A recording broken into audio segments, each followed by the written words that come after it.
Students, আজি আমি exercise 13.2 second video to loi ahisu. First video to ami question number 1 or pora question number 6 loke solve korilo. আজি ami question number 7 to sam aha. Question number 7 to ki dise? The inner diameter of a circular well is 3.5 meter. It is 10 meter deep. Find the inner curved surface area and the cost of plastering this curved surface area at the rupees 40 per meter square.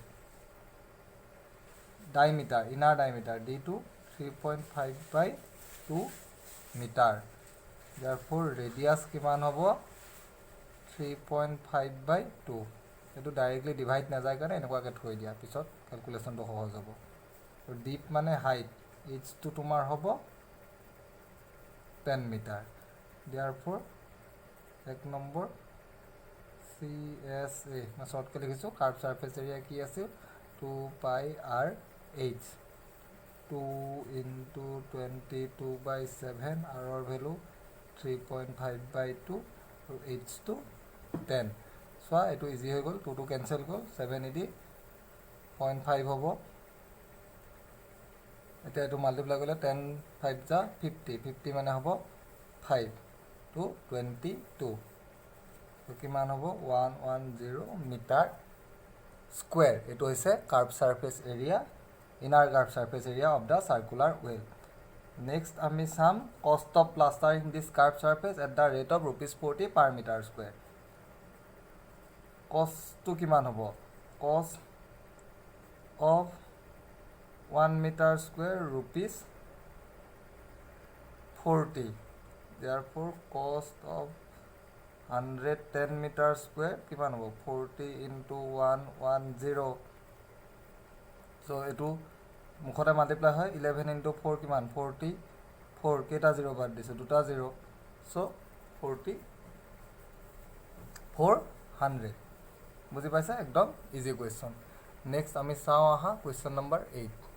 Question number 8 to sao aha ki dise in a hot water heating system there is a cylindrical pipe of length 28 meter and diameter 5 centimeter. Find the total radiating surface in the system. Hot water heating system or tomar cylindrical pipe edal ase dhoi lo enaka edal pipe ase hedal ami pani gorom kora heater to bulie dhoi lua e dui morot yate connection to thake aru ei part to tomar gorom hoy ultimately kuntu part gorom hoy curved surface to এই পার্টটো আমার গরম হয় in a hot water heating system there is a cylindrical pipe of length 28 meter and diameter to 5 centimeter. Find the total radiating surface. So length to dia ase aru diameter to dia ase total radiating surface. So total radiating surface mane ultimately ami ki uliaba laibo curved surface area of the cylindrical pipe. So tomar length mane eta height hoi jabo etue h to 28 meter और diameter d to 5 centimeter centimeter to meter nile 5 divided by 100 माने 0.05 so radius to tar आधा 0.05 by 2. Next ami ki likhim yate total radiating surface in the system ki hobo 2 pi r h 2 pi value 22 by 7 r or value 0.05 by 2 height 28 2 to cancel gol 7 edi 4 cancel gol so 5 4 ja kiman hobo 20 22 কাৰণে ultimately 0.2 হ'ব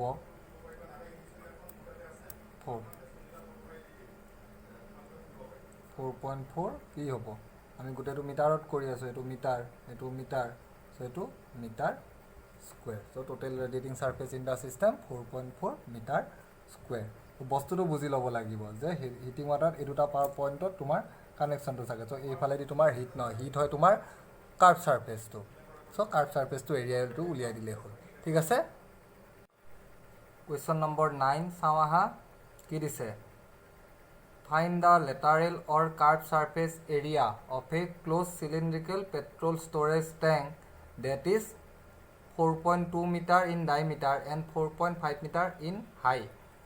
How much steel was actually used?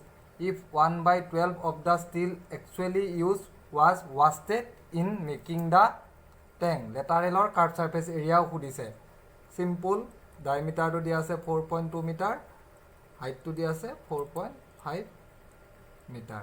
First part to easy, therefore CSA curved surface area 2 pi r h.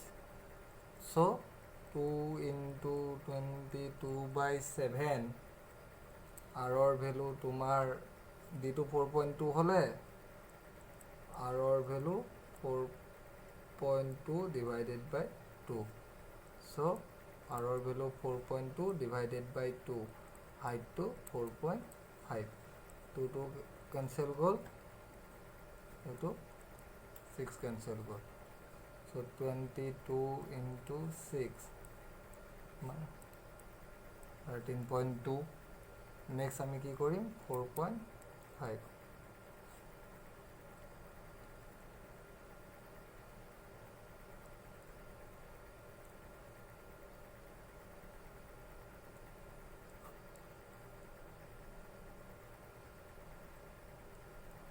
$59.40 meter square. It was a curved surface area. Next is the second part to. Second part to ki dise how much steel was actually used if 1/12 of the steel actually used was wasted in making the tank. কিমান steel use হৈছে যদি 1/12 তোমার West হয়েছে so close cylindrical tank তার কারণে আমি total surface এরিয়াটো উলিয়াই ল'ব লাগিব total surface area of the tank আমি ক্যালকুলেট কৰি ল'ব লাগিব কি হ'ব 2 pi r h plus r ফর্মুলাটো বহাই কৰি ল'ব লাগিব so 2 pi to 22/7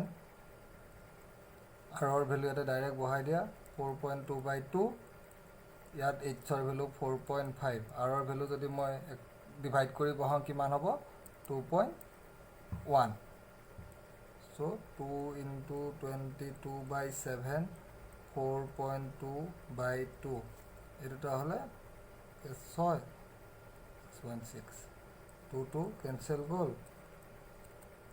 6 rise into 6 কিমান হয় 13.2 অলরেডি ক্যালকুলেট কৰিছো এটো তো 6.6 কি হ'ব সনবান এটো হ'ব 2 87.12 meter square. So total surface area এইখিনি কিন্তু যিমান ষ্টিল আনিছো তাৰে 1/12 ওয়েস্ট হয় বাকিখিনি হে ইউজ হয় ধৰি লৈছো আমি late actual area of steel x meter square ঠিক আছে actual তো আমি x ধৰি লৈছো so ওয়েস্ট হৈছে কিমান 1/12 কিমান কিহৰ x or 1/12 so therefore use still কিমান হ'ব x minus x/12 12 to so 11x so এইখিনি still use হৈছে 11x of 12 use হৈছে so সেইখিনি ইজুকেলে তোমাৰ 87.12 হ'ব কাৰণ এইটো হৈছে total surface area of the tank এইখিনি ষ্টিলেদি তুমি ট্যাঙ্কটো বনাইছা কাৰণ 1/12 তোমাৰ ওয়েস্ট হৈ গৈছে আমি কিনি আনিছিলো ধৰিলবা x তাৰে 1/12 মানে x/12 তোমাৰ ওয়েস্ট হৈছে বাকি থাকিল কিমান 11x/12 সেইখিনি দি আমি টেংকটো বনাইছোঁ। চ' টেংকটোৰ টোটেল ছাৰ্ফেচ এৰিয়া উলিয়াই লৈছোঁ। টোটেল ছাৰ্ফেচ এৰিয়া আমাৰ কিমান ওলাইছে 87.12। চ' সেইটো ওলাই দিয়াৰ লগে লগে আমাৰ কিমান হ'ব therefore 11x/12 equal 87.12. Therefore x is equal 87.12 into 12 divided by 11. এতিয়া এইটো কেলকুলেশ্যন কৰিব লাগে। কেলকুলেশ্যন কৰিবলৈ তুমি 87.12 into 12 কিমান হ'ব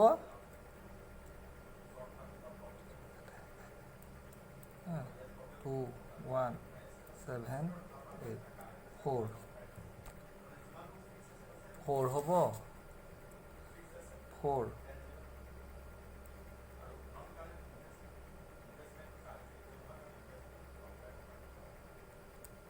1 2 তাৰপিছত ইয়াক আমি কিহেদি ডিভাইড কৰিম 11 ডিভাইড কৰিলে ফাৰ্ষ্ট কিহেদি যাব তোমাৰ 9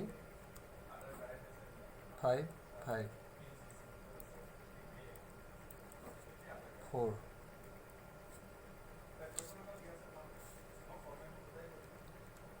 কিমান হ'ব এক্সৰ ভেলু 95.04 মিটাৰ স্কুৱেৰ। চ' আমি ষ্টিল আনিব লাগিব 95.04 মিটাৰ স্কুৱেৰ। তেতিয়া আমি এইখিনি ডাইমেনশ্যনৰ যিটো কুৱেশ্যনত দিয়া আছে সেইটো ডাইমেনশ্যনৰ আমি টেংকটো বনাব পাৰিম। চ' বস্তুটো বুজি পাইছা? তাৰে আমি x/12 এইখিনি ৱেষ্ট হৈছে, ইউজ হৈছে কিমান 11x/12। চ' সেইখিনি ইকুৱেল এইটো। তাৰ পৰা আমি এক্সৰ ভেলুটো কেলকুলেট কৰি ওলাই দিলোঁ। কেলকুলেশ্যনটো তোমালোকৰ ফাষ্ট হ'ব লাগিব। কেলকুলেশ্যন যিমানে ফাষ্ট হ'ব সিমানে টাইমটো তোমাৰ কমকৈ কনজিউম হ'ব। ঠিক আছে। কুৱেশ্যন নম্বৰ 10টো চাওঁ আহা। এক্সাৰচাইজ 13.2 কি দিছে? In the figure you see the frame of a lampshade. It is to be covered with a decorative cloth. The frame has a base diameter 20 cm and height is 30 cm. A margin of 2.5 cm is to be given for folding it over the top and bottom of the frame. Find how much cloth is required for covering the lamp set. Lamp set এটা আছে এনেকুৱা, ঠিক আছে। চ' lamp ছেটটো তোমাৰ cover কৰিব লাগে এখন ক্লথৰ পৰা। এখন ক্লথেদি যেতিয়া লেম্প ছেটটো কভাৰ কৰিম, লেম্প ছেটটোৰ তোমাৰ হাইটটো দিয়া আছে 30 আৰু ডায়মিটাৰটো দিয়া আছে 20। কিন্তু কি কৈছে? এই margin of 2.5 cm is to be given for folding it over the top and bottom of the frame. এইফালে 2.5 cm এক্সট্ৰা ৰাখিব লাগিব, এইফালেও 2.5 cm এক্সট্ৰা ৰাখিব লাগিব। বুজি পাইছা? কাৰণ ফল্ড কৰিবলৈ এইফালে 2.5 এইফালে 2.5। এইবাৰ হাইটটো কিমান হৈ যাব 30 প্লাছ 2.5 প্লাছ 2.5 আল্টিমেটলি 35 মিটাৰ। ডায়মিটাৰটো কিমান দিয়া আছে 25 cm। ডায়মিটাৰটো 20 cm। চ' ৰেডিয়াছটো কিমান হৈ যাব 20/2 ইজ ইকুৱেল 10 cm। যিহেতু লেম্প ছেটটো এটা চিলিণ্ড্ৰিকেল ষ্ট্ৰাকচাৰ হ'লে ইয়াৰ টপ আৰু বটমটো খোলা লেম্প ছেটটোৰ। চ' আমি অকল কি ঢাকিবলৈ কি লাগিব কাৰ্ভ ছাৰ্ফেচ এৰিয়াটো লাগিব, খালি হাইটটো বাঢ়ি যাব। ইয়াতে 2.5 আৰু এইফালে 2.5 এক্সট্ৰা ৰাখিব লাগিব কাৰণে আমাৰ হাইটটো বাঢ়ি যাব। চ' আমি কিমান ক্লথ লাগিব তাৰ কাৰণে আমি কি উলিয়াব লাগিব ইয়াৰ curved surface area. Therefore cloth required for covering the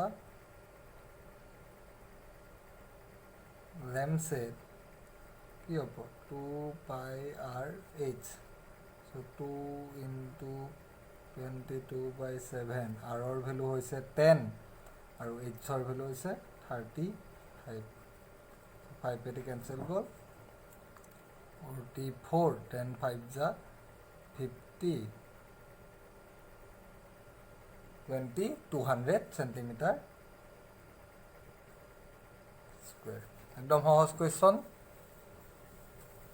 এটা লেম্প ছেট আছে, তাক আমি কভাৰ কৰিব লাগে। চ' কভাৰ কৰাৰ কাৰণে আমি ইয়াতে কি উলিয়াম কাৰ্ভ ছাৰ্ফেচ এৰিয়াটো, যিহেতু টপ আৰু বটম ছাইডটো খোলা হৈ আছে। ঠিক আছে, বুজি পাইছা নহয়? কুৱেশ্যন নম্বৰ চাওঁ আহা 11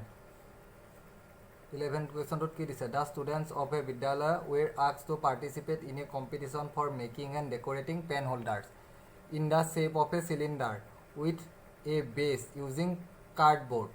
ইচ pen holder was to be of radius 3 cm and height 10.5 cm. The Vidyalaya was to supply competitors with cardboard.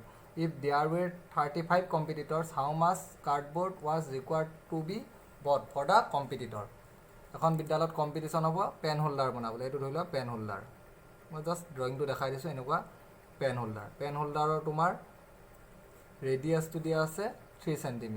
ধৰি লোৱা ৰেডিয়াছটো 3 cm আৰু হাইটটো দিয়া আছে 10.5, হাইটটো দিয়া আছে 10.5 cm। ঠিক আছে,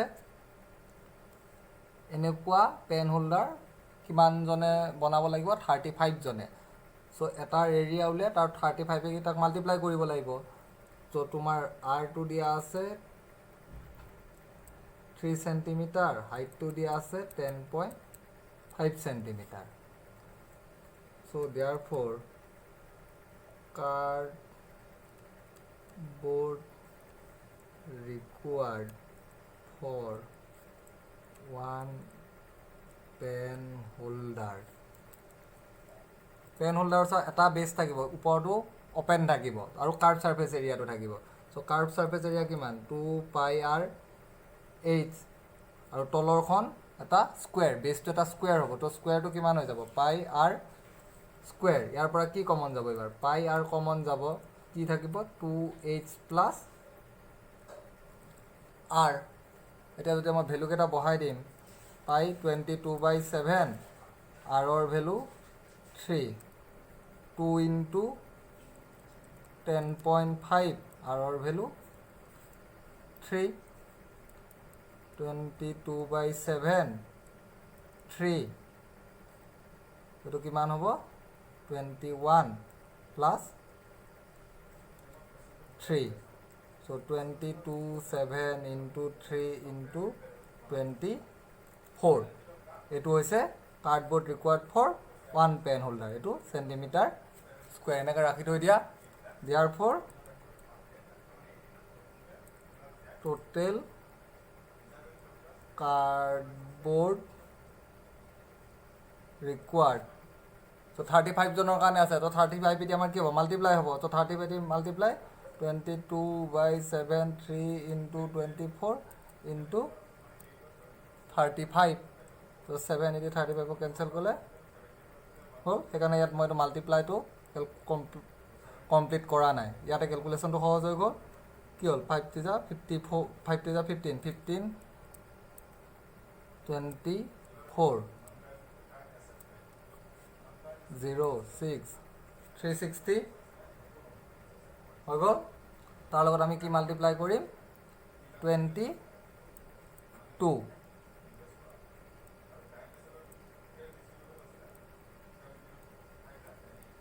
হ'ল। 7920 চেণ্টিমিটাৰ স্কুৱেৰ। 7920 centimetre square. চ' ইমানখিনি কাৰ্ডবৰ্ড লাগিব। ঠিক আছে, ইয়াতে আমাৰ এক্সাৰচাইজ 13.2 চেছ। আমি নেক্সট ভিডিঅ'ত 13.3 এক্সাৰচাইজটো কৰিম। তোমালোকে ভালকৈ বুজি ল'বা। কিবা নুবুজা থাকিলে মোক কমেণ্ট কৰি সুধিব পাৰিবা যে ক'ত বুজি পোৱা নাই। ঠিক আছে বাৰু, থেংক ইউ।